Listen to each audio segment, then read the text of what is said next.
দুরা সাপ ভুল করছিল শিং মাছের বিশ্বাস কইরা, যার কারণে আজকে দুরা সাপের বিষ নাই, শিং মাছের বিষ আছে। দুরা সাপ আর শিং ছিল তারা জানের বন্ধু, পরাণের পরাণ দুস্থ, একজনটা ছাড়া আর একজন বাঁচত না, এরকম ভালোবাসার দুস্থ ছিল। কিন্তু সিংহের মনে ছিল প্রচুর হিংসা, কারণ সিংহের কোনো বিষ নাই, দুরা সাপের প্রচুর বিষ।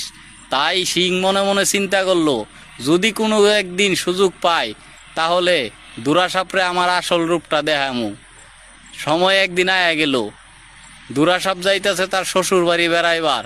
তার শ্বশুর হয়েছে প্রচুর অসুস্থ, তে রোগী দেখতে যাইব, সেইখানে তো আর বিষ নেওয়া যাবে না। দুরা সাপ তাই মনে মনে চিন্তা করলো, আমার বিষ আমি রাইখা যাই। কচু পাতার মধ্যে বিষ রাইখা রওনা ধরলো। রাস্তায় দেখা হয়ে গেল শিং মাছের লগে। শিং মাছরে কইয়া গেল, দুরা সাপে, বন্ধু আমার বিষ আমি কচু পাতার মধ্যে জমা রাইখা গেলাম, তুমি যাইয়া পাহারা দিও, দেখো কেউ যেন আবার খায় না, যে খাইবো তার শরীরে বিষ হয়ে যাইব, তাহলে আমি আর কিন্তু বিষ পাবো না। শিং মাছে মনে মনে চিন্তা করলে, এই তো সুযোগ, কই দুস্থ তুমি যাও, তুমি কোনো চিন্তা করো না, তোমার বিষ আমি পাহারা দিমু। কিন্তু পাহারা দিব কই, দুরা সাপ যাওয়ার পরে বিষ খাওয়া শুরু করলো শিং। তা দেখা পিঁপড়ায় কয়, শিং তুমি কি খাও?